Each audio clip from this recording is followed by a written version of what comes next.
Like at Norton, like I used to think, I looked at him and I was like, you're a scared little mouse. I mean, he is a scared little mouse, but I thought he was the quietest guy in the world. Dan Norton is hands down the loudest man I've ever met in my life. Like the highest energy individual you'll ever meet. Like brilliant bloke. And you've got these perceptions of people. Today's guest is Scottish legend Mark Robertson. He's the third most capped Scotland Sevens player of all time, scoring 106 tries, with just 3 other players from his country having breached the century mark. He played on the HSBC World Rugby 7 Series across 57 tournaments, with enough stamps in the passport to develop a Harry Potter novel. Robertson hails from Melrose, the birthplace of Sevens rugby. He's also part of an elusive club, with his father representing Scotland in 44 test matches. Robertson is an Olympic silver medalist with Team GB, playing in the 2016 Rugby Sevens final against Fiji. In today's episode, we talk about growing up in a small town, finding one's path, the importance of goal setting and mentors, representing Scotland, the Sevens World Series, and how Great Britain managed to win a silver medal at the Olympic Games. We chat about his nickname Skinny Fat, having the worst birth date on the planet, and his current contract with Clermont in France. We hope you enjoy episode 11 with Mark Robertson. He's so dangerous, Freddy Krueger has nightmares about him! Hello and welcome to the Rugby Hive. I'm Dallen, Stanford, and despite my South African accent, I was fortunate enough to play rugby for the United States on the Sevens World Series. And I'm MacDowell, a former Canadian Sevens international. Back in my playing days, I went head-to-head against Dallen in the USA. For several years, Robin has coached international sevens for various countries, including Canada and Mexico. He's massively passionate about growing the game across the Americas through his MacDowell rugby programs at all levels. I'm currently a commentator for World Rugby, most recently broadcasting the Rugby World Cup in Japan, as well as the amazing Sevens World Series. More than a decade later, we are teaming up to bring you insights from legendary players and coaches from around the world. All legends have a story. The Rugby Hive podcast is here to share it. Welcome to the Hive. Oh, he's more dangerous than climate change! Hello and welcome to episode 11. We get to chat to one of the great characters of world rugby and fittingly head to Melrose, Scotland, where the beautiful game of sevens was invented in 1883 by local butchers Ned Craig and David Sanderson, who organised a fundraising event for their local club, Melrose RFC. The small club has produced many brilliant Scottish internationals, including today's guest, Mark Robertson. And interesting enough, he went head-to-head against Osea Kalinasau in the gold medal match at the Olympic Games. Osea was episode 5 on the Rugby Hive. Robertson, well, he has a bunch of legendary stories, and Robin, they're unfortunately not fitting for this episode, but if you happen to catch the great man in a bar somewhere around the world, you'll be laughing for hours. You and I remember playing against him on the Sevens World Series way back when, and I had a chance to work with him at the Vancouver Sevens last year in the commentary booth. He's extremely funny. He's always in for a good time. He really is a top boy chief. Yeah, just a classic Scotsman, as smooth as it gets, and just so happy for him that him and his young family have settled in southern France, right in the heart of wine country. But some of the highlights for me on this podcast was just his insights on what it was like coming up. And, as we say, every legend has a story. We're here to share it. And his story was, he out of the gates as a young man wasn't the alpha, wasn't the top player coming out of his region. And at one point in his later teens, an old boy tapped him on the shoulder and it set him on a course for greatness. And, ultimately finished his career with Great Britain and a silver medal at the Olympic Games. So just class all around. Yeah, we always love an underdog story, And my friend, speaking about rugby and being busy, your side looked absolutely sensational this past weekend. Yeah, it's gone from 0 to 100. I couldn't be happier, but also my hair's on fire again. So our MacDowell Rugby Academy kicked off this last week in Saskatchewan, actually yesterday, and we had record number of registrations. And the thing that warms my belly the most is that the majority of the athletes are from 11 to 14, right in that target age category, and they're all crossover athletes, so they'd never touched a rugby ball before yesterday, and they had a great time. And we've also invited on Amanda Ruler, who's Saskatchewan's most famous figure, basically. She's played every sport. She's played American football for Team Canada. I think she's even played in the LFL in the USA. She's done luge, she's done bobsled, she's done skeleton, and she wants to take a run at international rugby here. So Brett Canterberg, our academy coach, has been training her during COVID one-on-one, and she's in exchange for these rugby lessons, she's teaching our rugby athletes how to run properly. So that's been great. And then as I've been kind of touching on each week, we've had a number of these Saskatchewan stars that are transitioning to first year university, as well as a grade 12 high school. And I got to work with them a bit yesterday. So that's been magic. And our local club here, the Cowichan Rugby Club, they just kicked off this past week too, junior boys and junior women. So, things were looking dire for a long time, but so happy to see rugby fired up on Vancouver Island.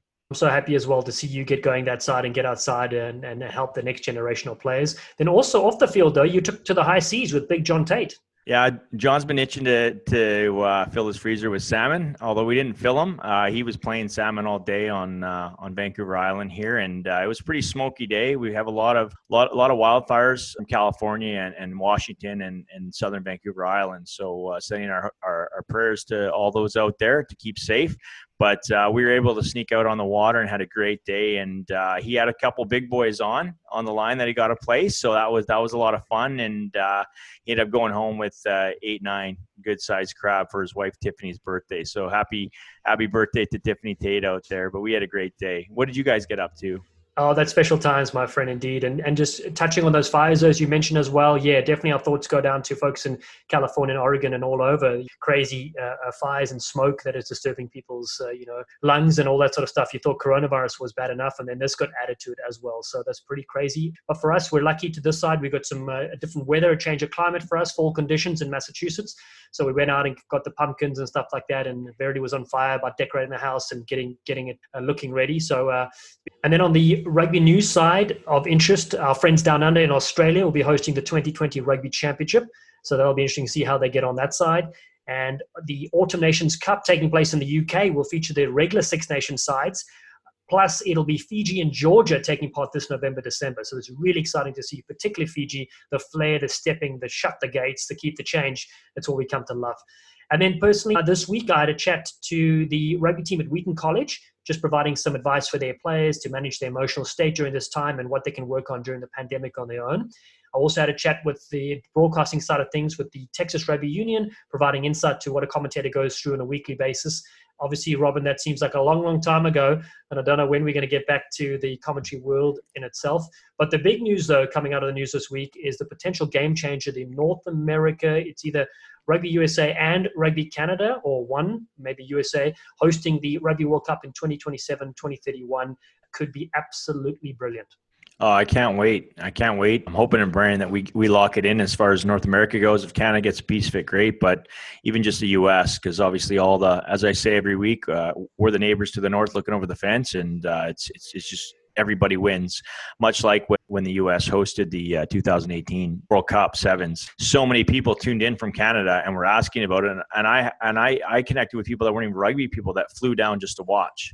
And took it in. So the more rugby, especially at a World Cup of that stage, who would have thought that North America would be taken over? And I'm really excited about that too. Yeah, that's going to be absolutely brilliant. I remember 100,000 fans steaming in the gates going wild, my friend. Any thank yous or shout outs for this week? No shout outs from my end, but how about you? Excellent week yet again on the socials. I'll say wonderful to see the Rugby Hive in the rankings, number 2 in Canada, 3 in the USA, and topping the charts in Brazil, South Africa, and France. I know we're in Hong Kong as well. We're kind of getting around, which is brilliant to see. We had a wonderful giveaway as well. Congrats to our winners, Stephen Swanson, who won a case of wine from the legends at Spider Pig Wines, as well as Jock Loftus, no relation to the rugby field. He's actually the human. And he walked away with a sensational Springbok trucker hat, all generously donated by David Wibley from the frying pan that is Spider Pig Wines. Do want to thank our partners, Yeti, the best outdoor brand in the world, and Gilbert Rugby North America. And our listeners, make sure you share our podcast, give us a 5-star review, and follow us on our socials at Rugby Hive on Twitter and Facebook, at My Rugby Hive on Insta. Time now for episode number 11. Extremely special guest with one of my favorite accents from Scotland.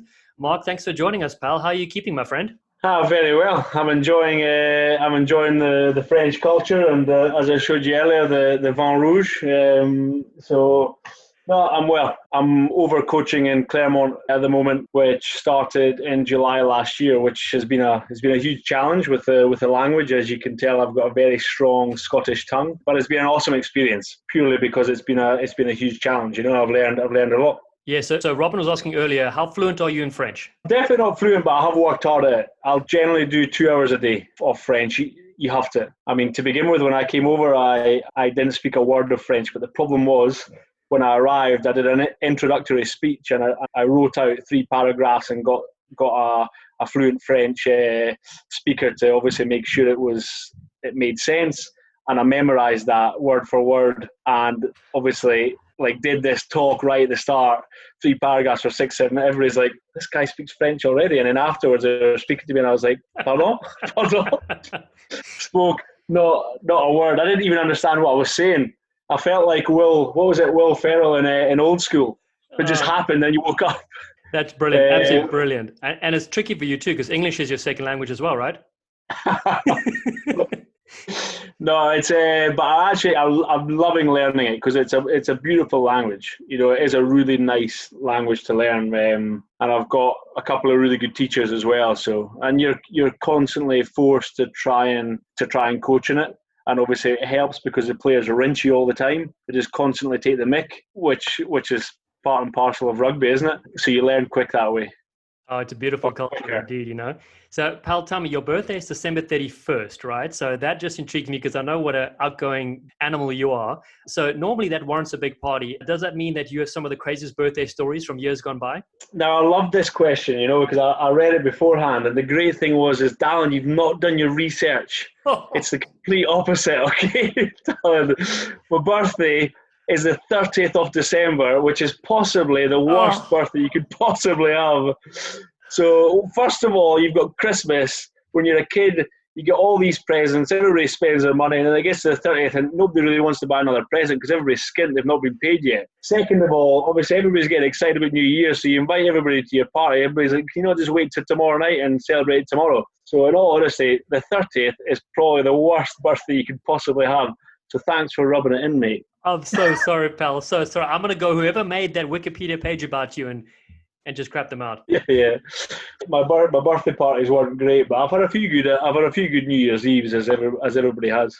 Well, let's start at the beginning. What was it like to grow up in Melrose, Scotland? Melrose was a funny place to grow up. I'll give you a sort of picture. For 365 days of the year, when you're walking down the street in Melrose, you're pretty lucky to bump into one man and his dog. But as you guys well know, every second Saturday in April, the place explodes into life. 12 to 15,000 people come from all over the world in this tiny little stadium to watch what is known as the Melrose Sevens, where Sevens obviously started. So when you're growing up in Melrose, all you want to do is play in the Melrose Sevens, because Dallen, being a South African yourself, I mean, we had say Bobby Skinstad playing, Brayton Palsa, which was unbelievable.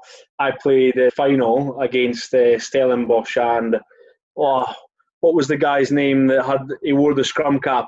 He had a fair few caps for South Africa on the wing. Tiny guy. Let's see, Gio Aplon? Gio Aplon. Yeah, stepper of note. Wow. Oh my word, he was unbelievably quick. So he played against him for Stellenbosch. They've had amazing Fijian teams there, obviously. Ponsonby, New Zealand as well. At the time, they were putting out 36 teams. They're one of the biggest clubs in the world. As I say, growing up there was cool because we had a lot of internationals as well. When I was 7, 8, 9 years old, the Melrose team had 13 Scottish internationals in it, and they would go through the whole season without losing a game. Yeah, see, I'm amazed at such a place that's so small, producing so many quality players over the years. But let's talk about something that has always fascinated me: the weird and wonderful sports that you guys have in the Highlands of Scotland. Did you take part in any growing up, and can you explain some of them? Nothing. I can't explain a thing to you about the Highlands. We're more English, and I would never class myself as English, never. But we're closer to England than we are to the Highlands because we're in the borders, which is obviously the borders between England and Scotland, right in the south of Scotland. Generally, it's aliens that play the Highland Games. It's not real humans, but I've never seen it. I've never watched it in life. You've never seen it. And so I find that hard to believe. I thought every Scotsman has to do at least one of them, whether it's throwing an axe into a tree or something. Nothing. Oh, I've thrown a fair few axes, but not to do all Highland Games. Nothing to do with that. No, but I've genuinely never watched a Highland Games. I've never even watched it on the TV. Mark, I'm disappointed. Mainly because I'm built like a skinny fat man, so I'd be bloody terrible at it. Exactly. What do you mean exactly? Give me a break here. It's built like a skinny fat man. Dallen, you're going to have to throw that into your next commentating gig. I'd like to say I came up with it, but one of my mates called me it. So, remember, a guy, you'll maybe know a guy, the guy Roddy Grant, Dallen. Yeah, I do. He played for Edinburgh, South African guy. He went to Hilton College. Well, he's my best mate, and obviously we're like that all the time. Top man. And, I'm actually going to message him for some more one-liners about you because that was golden. Yeah, well, he's got a fair few, but he gets a lot back. The fact that he was ginger, born in Botswana. I mean, my best man speech for him was absolutely loaded. It was easy. Classic. So when did your dreams of representing Scotland begin? That goes back to Melrose. I mean, as a youngster, when you're exposed to the likes of Craig Chalmers and Brian Redpath and Rowan Shepherd, all these international players, and obviously my old man playing for Scotland as well. I kind of grew up perhaps somewhat arrogantly thinking I'm just going to play for Scotland. It's weird how things work because I was good as a kid, like as a primary school kid. I won the races and I was athletic and good at rugby. But then when I got into high school, everybody grew a lot faster than me. And I got to the age of 19, I've been thinking that I would play for Scotland and Melrose.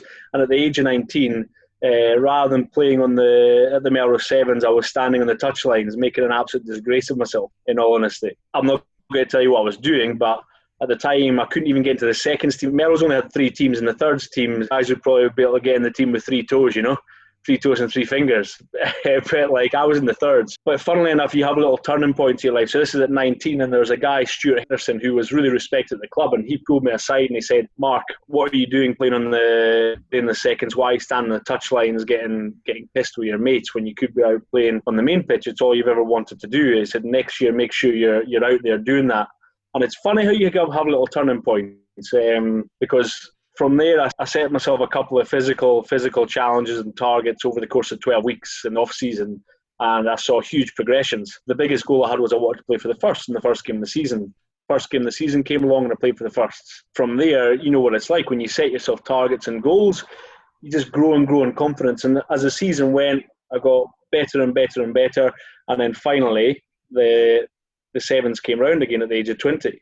And I was in this team where genuinely it was a really competitive tournament, and we had a pretty average team. We were put in the first round, and nobody thought we'd get very far. We won the first round, and we won the second round, and we won the quarter final against Newcastle, and then we played a really strong Watsonians team. Remember, like Colin Gregor and Andrew Turnbull? Yeah, they were in that, and they were brilliant. Like as youngsters, rapid, brilliant players.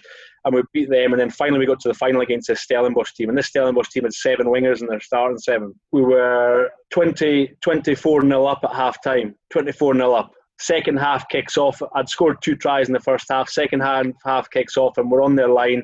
The guy, one of my mates, Graham Dodds, he just has to pass it to me, and I'm in between the posts, and we're 30 odd points up. He goes himself, double movement. They get penalised. We get penalised. Stellenbosch tap. They run the length. Go again, they run the length, they run the length, they run the length, they run the length. And we get to full time, and they beat us 42 points to 24. And honestly, it was one of the worst feelings of my life. But at the same time, it was the best. It was better than the Olympics. It was the most amazing experience to play in front of your family and friends. And the thing that made it for me when I'd been such a massive disappointment, I remember going up and collecting my silver medal, and it was one of those things you see your old boy. I saw my old boy, and he just gave me this nod and a wink, and I could see he was crying. And that is the most amazing experience of my life, and my best rugby memory. And it goes back to being at Melrose, and I think from that point on, I sort of believe that if you can progress that far over the course of a year, then let's see how far we can go. So that's where I sort of started to believe that I could play for Scotland. It often just needs that one person to tap you on the shoulder, and guaranteed that person that tapped you, somebody tapped his shoulder, and I'm sure you probably tapped a few dozen shoulders, and away you go. Because we never fully realize our potential until somebody unlocks it, right? No, exactly. I completely agree with that. And I think we never fully realize our potential anyway, because nobody is confident enough to 100% back themselves all the time. But what you do get better at when you get the little victories, you back yourself more and more and more and more and more. Dallen Stanford's one of those mans. He backs himself a hell of a lot. I love it. I love it. On and off the field. You mentioned your father, Keith, who represented Scotland 44 times during the late 70s and throughout the 80s. Have you seen many of his international games on videotapes, or what do you remember of those days? Yeah, I've seen a fair few. Obviously, not loads. Like I've gone on YouTube, and my mum had videos of him and stuff, and watching the Melrose Sevens. The funny thing was that year he was at the same age as me, 20, when we lost, and that was his first year winning the Melrose Sevens. So obviously it would have been a huge thing to do it, but.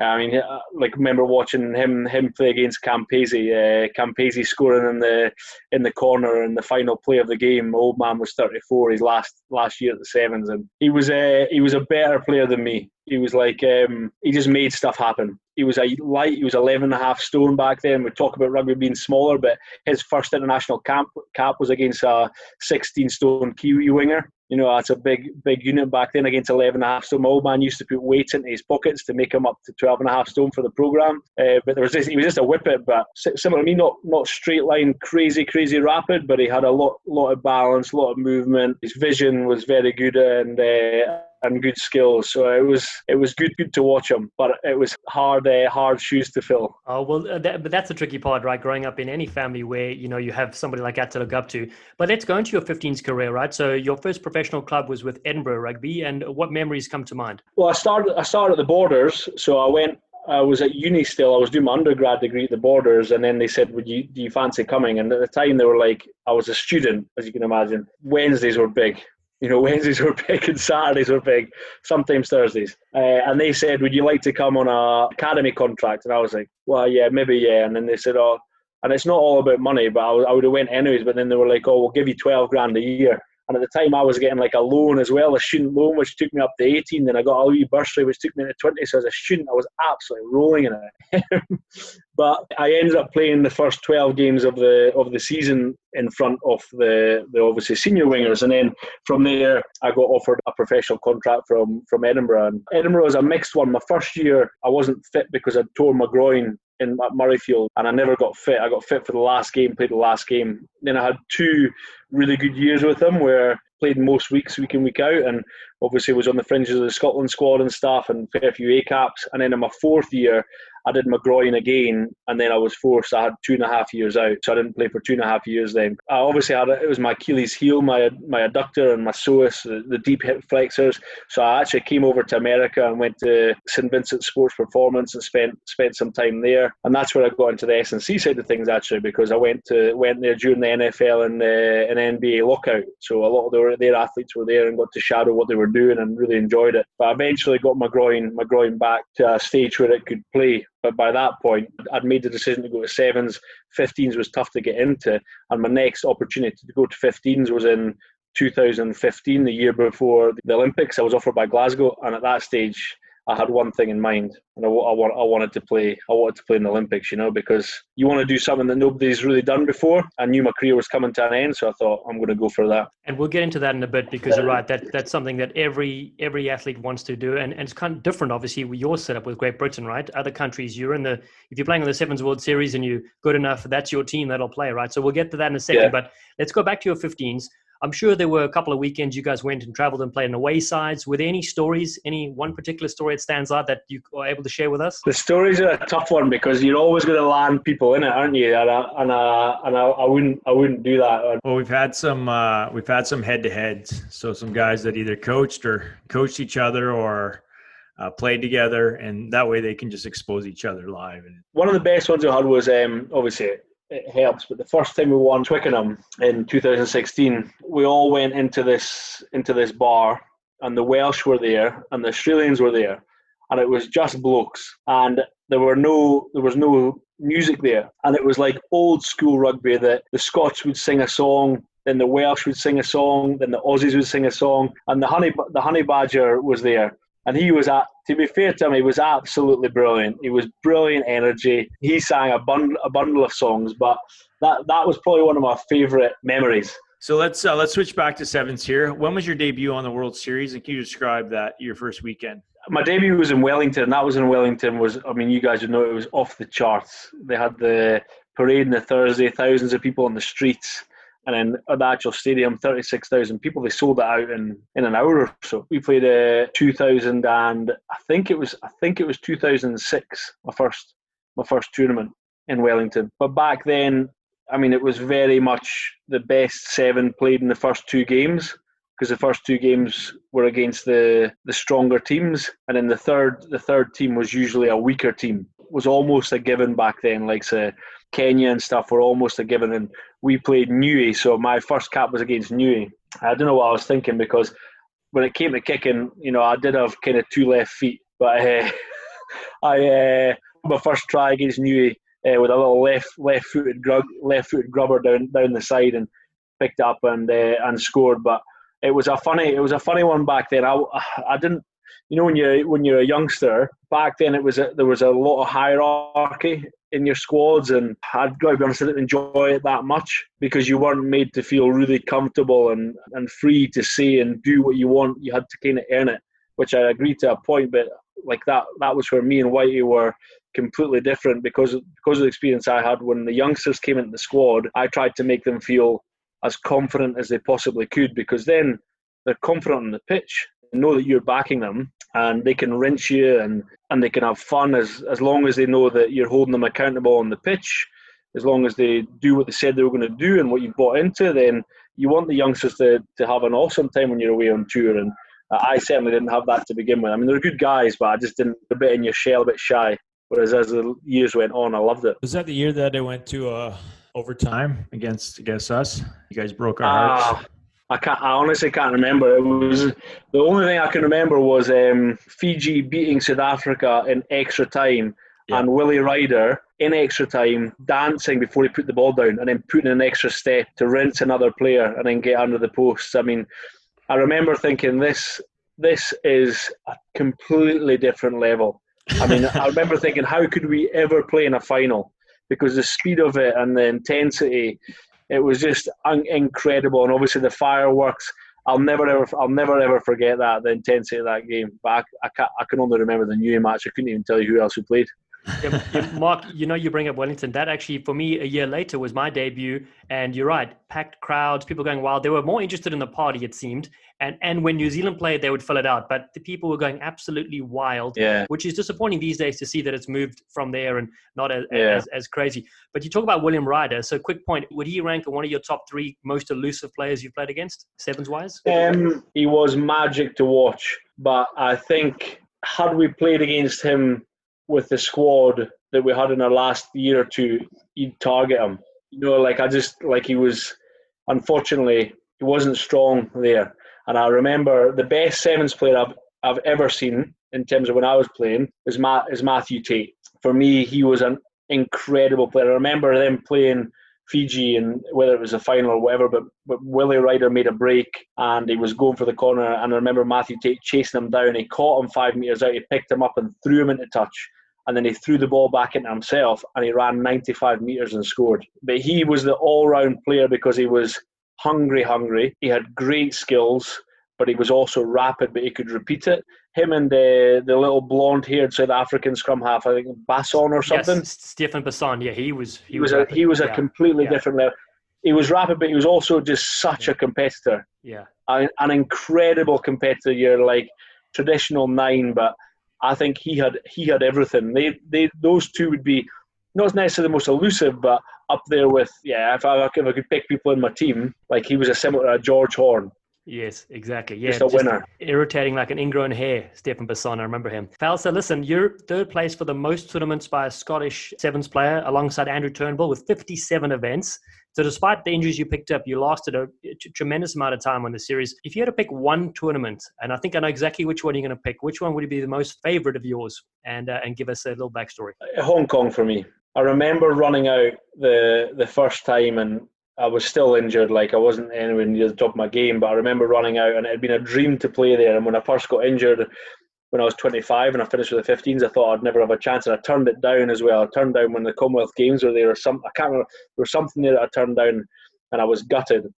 And when I'd first gone through that adversity to get back, I remember running out and here standing on the back of my neck, and it's just the history. You know what it's like, Dallen. You're a rugby fan. Like as a kid, like I was fully invested in rugby. You know, I remember watching Christian Cullen and Jonah Lumo.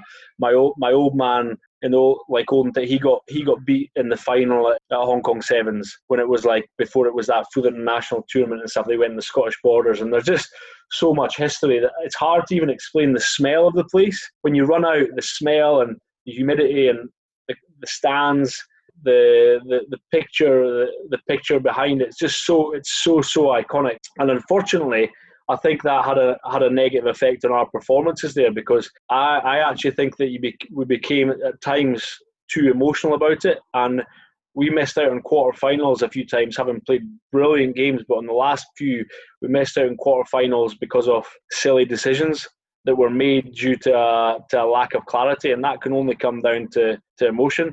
But I don't know what you think, but for me, it's special place. Yeah, it is number one in my book as well. For me personally, the only thing that would rival that is just an emotional thing, like family or friends coming to watch. So I had my parents from South Africa flew into San Diego when the Sevens was there, and my wife's parents were there, and they'd never seen rugby in their whole life. So now they're watching, and they're like, why is nobody wearing pads? Why are people attacking each other? So they had a great time. So that was more emotional side. But you're right, any tournament, it's Hong Kong. I mean, I remember going as a fan many years before playing and being like, wow, this is the most epic experience. And it's hard to describe. When you're there, you get it. So it's hard to tell people what it is. It should be on everybody's bucket list. That's the exact one that they say, if you get bored, you turn around and watch a rugby. I do love that saying, exactly. But let's talk tries, my friend. Robin and I have scored a total of, we can raise one hand, and that's the number of tries we've scored for our country. You are one of 4 Scottish players to score more than 100 tries, and of your 106, is there one or two that stand above the rest? Like, I loved scoring against England. There's one picture when we scored, we beat England in Hong Kong, I don't even know what year, I think it was 2014.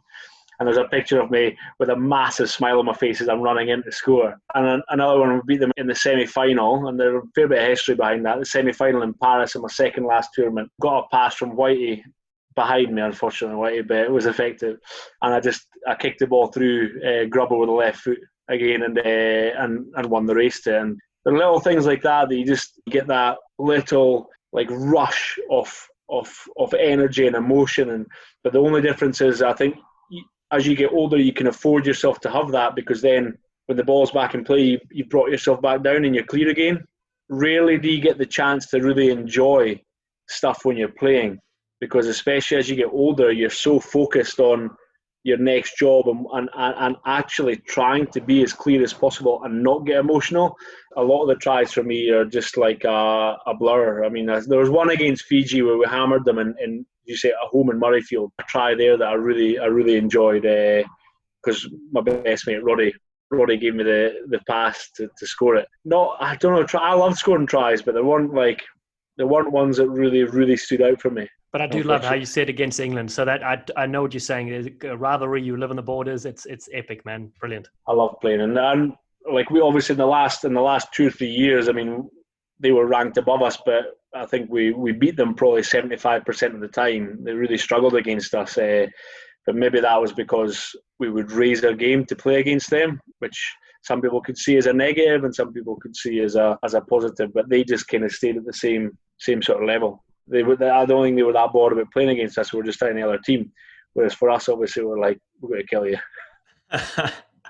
Well, that's the brilliant thing about Sevens, especially with those new audiences, is, you can watch Scotland play England, and then you can watch New Zealand, Australia, or Canada, US, or you got the Polynesian countries or the South American countries. And if they're playing whoever, it might not be that big of a game, but if it's a head-to-head, like we had Todd Cleaver on the other day, and my biggest game of my life was Friday night, Hong Kong, Canada, USA, and I don't think there was any rugby even played. It was just full-on head smashing. Our coaches were probably losing their marbles on the sideline because nobody was playing game plan. It was just all blood.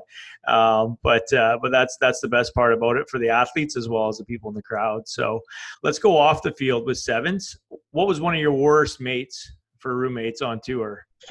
James Fleming, because he was a nightmare for snoring, an absolute nightmare. And then you had Scott Riddle, who Riddler was he liked to go to bed at 9 o'clock, and he wore his eye mask. He's the only guy I've ever known that it's him that turns down his wife. His wife said, "I know that that Scott's not interested because at 9 o'clock he's wearing his eye mask."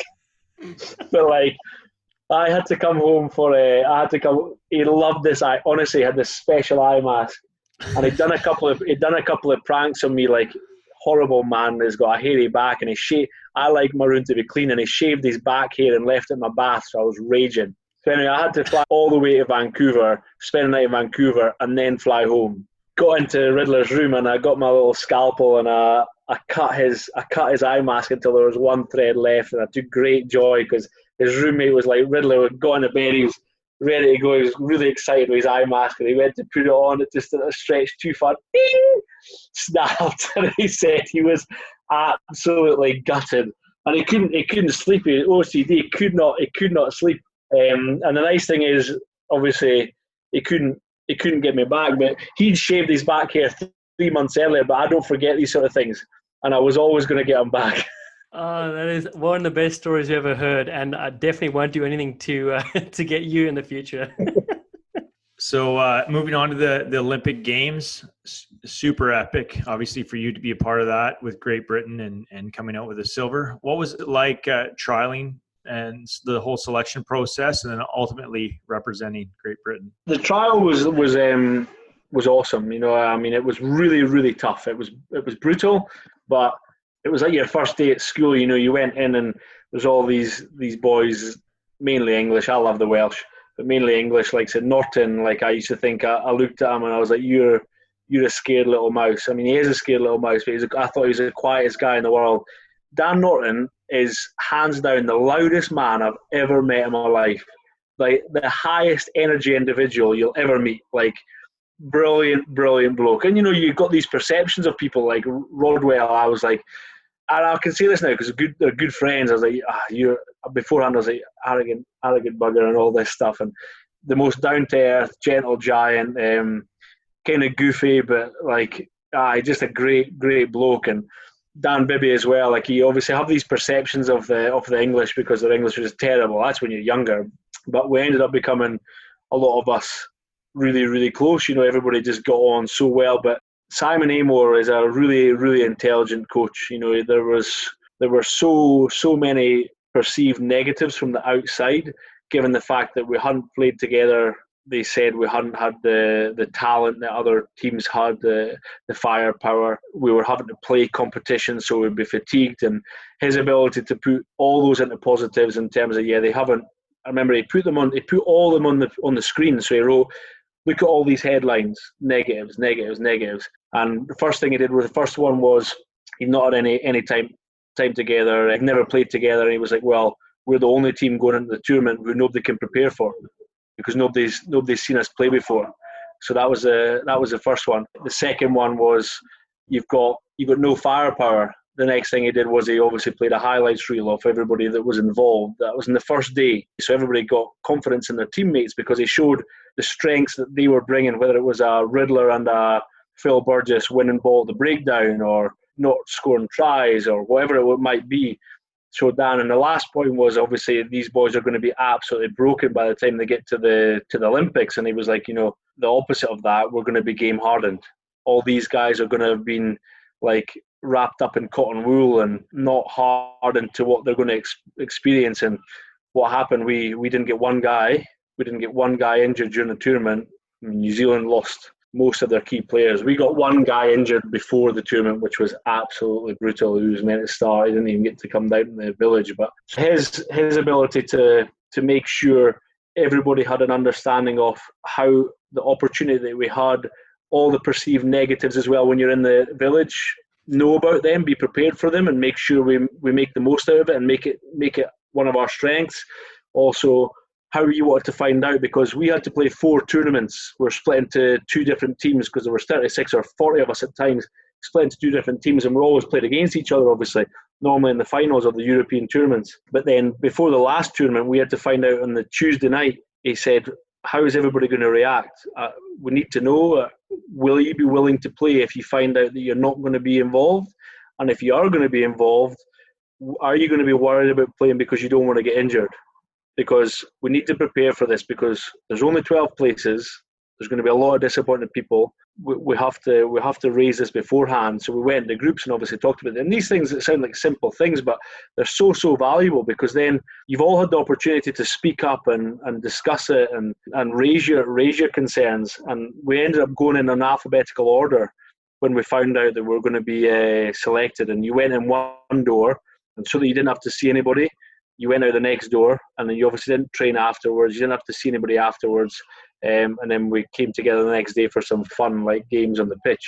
Yeah, that was an amazing experience. I mean, you just because you're meeting new mates and stuff like that, and it's really, really challenging. You know, it was like a trial every day where we weren't necessarily knocking lumps out of each other, but whether it was a Bronco test, we'd start every Monday with a continuous 1,200 metre, not a Bronco, but 1,200s in a row. You've got a competition. You've got, like, we had the gates out. You'd be doing 10 metres. You'd be doing high ball stuff where you were in teams and competition. So you just put so much competition into it, which made it challenging. But yeah, it was a pretty special experience, the actual training camp. Well, I love that you mentioned Simon Amor and what he brought to it, because from the outside, you're right, everybody looking in thought this would be a real challenge and didn't expect Great Britain to do well at all. So let's go to the actual tournament itself. Can you talk us through what you remember about the knockout stages and some of your memories around that? I'll be as honest as I possibly can be. And the tournament for me, in terms of the rugby side of things, I didn't enjoy it. You know, I was playing. I knew that right from the start, from the conversations that I had with Simon, even in Hong Kong before it, when he was speaking to me, just asking me little probing questions, I knew that he saw me as somebody that was going to be coming on as an impact player. And I had that feeling from the start. But I was coming on with six minutes. I was getting a decent bit of time. Obviously, the final was gone, but 10 minutes. And the way the games were going, we were up by half time. And then the game had swung, and we were defending for a lot of the time in the second half. Like, I'd made all these goals and this preparation to get there, and I wanted to be able to express myself. And I was going to retire after the Olympic. You know, I rarely got the ball where I was having an opportunity to take people on. And yeah, you won a silver medal, but I was really annoyed. I was pissed off because I hadn't had the chance to express myself and give what I wanted to give. And you know what that's like. It just gives you fire in your belly, because from not wanting to play the following year, I made myself some tough goals. I set myself and went on to that next season. But after the games, we stayed for 5 days, and that was a different level in Rio. Well, I bet. I suppose we'll keep it clean for this podcast, because we know who your squad members were. All I'll say is that is the remarkable thing about the community of rugby, that you played against folks from the other unions, and then you came together as one team and did so well, you know. And I do get what you're saying. The actual tournament itself might not have been the great thing, but so many good memories that you have, you know. So many good memories, but that's the thing. Like, I'd rather be honest. I was obviously delighted to win a silver medal and delighted for the team. But you start playing the game and you get to where you want to get to because you're a competitive athlete, and you set yourself individual targets. And naturally, even when you're in a team, you try and pull the team along to get to where you want to get to. Like, fortunately, we're in the last 2 years in the Scotland team, we're a senior group of players who were very, very determined to actually achieve something. So we were all in the same boat. So those youngsters were naturally just like dragged. You've not got an option. You either hit the level we're asking you to hit, or you're not here. You know, and that obviously benefits them as well, because, as I say, we created a culture that was really enjoyable to be a part of, but we created real accountability throughout the group. That was mainly created from Kitty, to change the way the squad sort of focused and I suppose challenged themselves completely. So we're getting to the last few questions here, but I do want to quickly share a memory. I have an embarrassing moment for me as a commentator. So one of the things is, you know, because you and I have commentated together at a few tournaments, is you obviously want to get the players' names right. And there's, you know, as you mentioned, Scott Riddell or Riddle, and he changed how you should say the name every now and again. So that's tough. But my embarrassing moment is, when I saved your phone number in my phone, I don't know why I was thinking, but I wrote your last name as Robertson. Obviously, I know you. I played against you, everything else. But, you know, when it comes to commentating, you're like, there's so much going on. The director's in your ear and everything else. And so, Robin, you're going to love this. So when I introduce my color commentator, what do I say on the air? Not just once, for 3 games in a row. I go, oh, next to me is the Scottish legend and Great Britain sensation, Mark Robertson. But he didn't say anything. He didn't say, hey, Dallen, hey, you accidentally messed up my name. So he keeps quiet about it. I got to find out later. Someone's like, you know, you're saying his name wrong. I'm like, oh, God. So I want to apologize to everybody listening and to you, my friend. I enjoyed it, to be honest. Again, it's a key to being a commentator is doing your research. got my flipping surname wrong, and he got my date of birth wrong. I mean, what is this all about? Listen. I will send you. Luckily, he's got good energy. Listen, I will send you the link that has your information, which has almost everything right except your birthday. I don't know how they can get that wrong, but maybe just because you're a party machine, they're like, he's got to be born on the 31st. Well, I don't know. Dallen might be able to pull it off with his accent. Maybe the Scotsman just thought that's how they say it in Cape Town. Just roll with it. Let's go into your coaching bit here. So you're the co-founder of the School of Sevens. Can you tell us about that? Yeah, just me, myself, and Scotty White. Obviously, we grew up in Melrose. When you're in Melrose, you constantly play sevens. So we've got a load of tournaments that go on throughout the summer.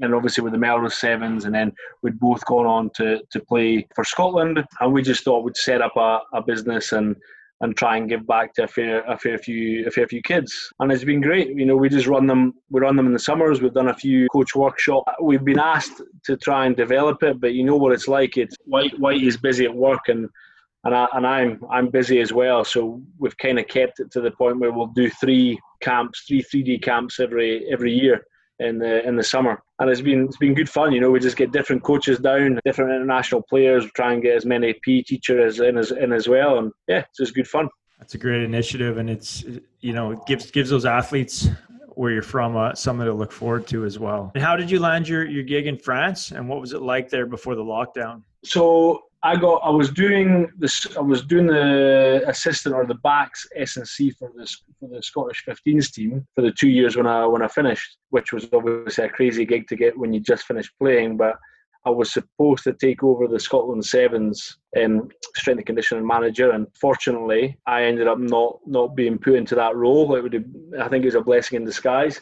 So I went there, and then I was doing the academy at the same time as the Scotland S&C and doing a bit of obviously nutrition, strength and conditioning, and a fair bit of rugby coaching as well. And they ended up asking me if Claremont asked would I be interested in coming over, what my sort of experience and education fitted what they wanted for. And I thought, well, I'll come over and have a little look. And honestly, you come over here and you go to their stadium, and it is unbelievable.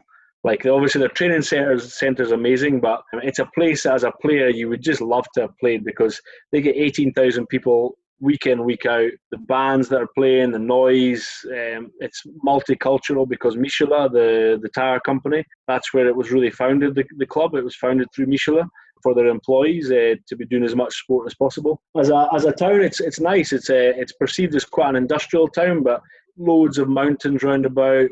You're 3 hours to the Alps, 3 hours to the Pyrenees as well. Like, it's just, you've got skiing everywhere. Cheese is very good, and obviously the wine and stuff's good too. And the people, it's just a totally different culture. So I've loved it, and the role itself's been really good for me because they've given me quite a lot of freedom. So I'm heavily involved in coordinating the rehabilitation side of things, but then also programming, but then doing a lot with the backs in terms of specifically evasion.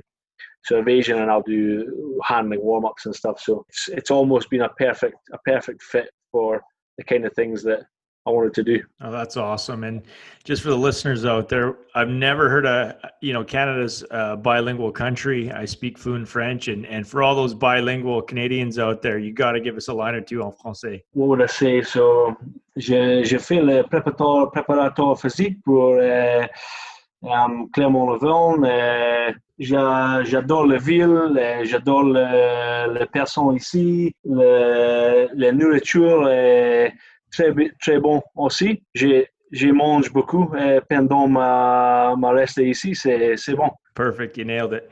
There's a fair few errors in there, but yeah, as I said, like, the biggest thing I think, I don't know about you, Robin, but obviously you're fluent in French, but the biggest thing is the verbs and the conjugation side of things. So once you've learned 8 or 9 of the basic verbs, and you can use je, tu, il, on, nous, vous, and then the plural, in terms of the plurals, it makes a huge difference.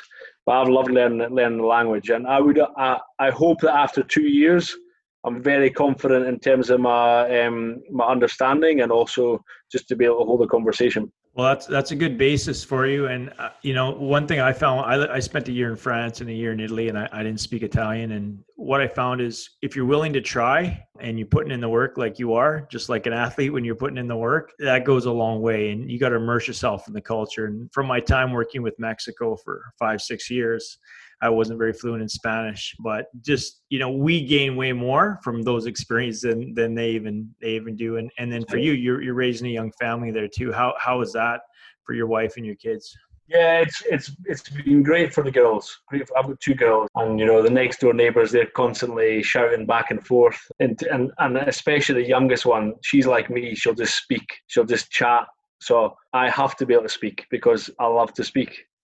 And she's the same. So she's half the time she makes up words. I'm pretty good at making up words as well. But it's been an awesome experience for them because it's just a different culture, and they do pick it up. Their understanding, probably, I think it'll be more advanced than mine, but they always say that they don't know what they're saying. But then you go into the classroom and the teacher's asking questions in French, and they're putting their hands up and responding back. But then if they see you looking, then they'll stop. Well, speaking of making things up and stuff, you've done several speaking engagements. Is there a favorite story, rugby story, or story you like to tell that gets the crowd going? In all honesty, my speaking engagements are normally the motivational side of things. So I'll normally go into a corporate side of things and share experience and transferable skills, because I find I've done a few after dinner speeches, and it's just I'm not a great storyteller. I kind of avoid that as much as possible. Nothing that sort of stands out as one that I would be that would be my go-to. What's your go-to? Well, no, I actually don't do a lot of speaking engagements per se, not yet, but maybe later. But I tell you what, having your Scottish accent, I will say, gives you at least 50%, foot up from anybody else, because it's so engaging and so lovely. And some of the best commentators of all time have all been Scottish, right? So even when you're commentating and I'm sitting next to you, I'm just listening to your accent and what you're saying, and pure class, my friend, pure class. The commentary is a funny thing, Dallen. Obviously, you put masses of energy into it. You've got a unique way of doing it too, which is unique to you, which is really important.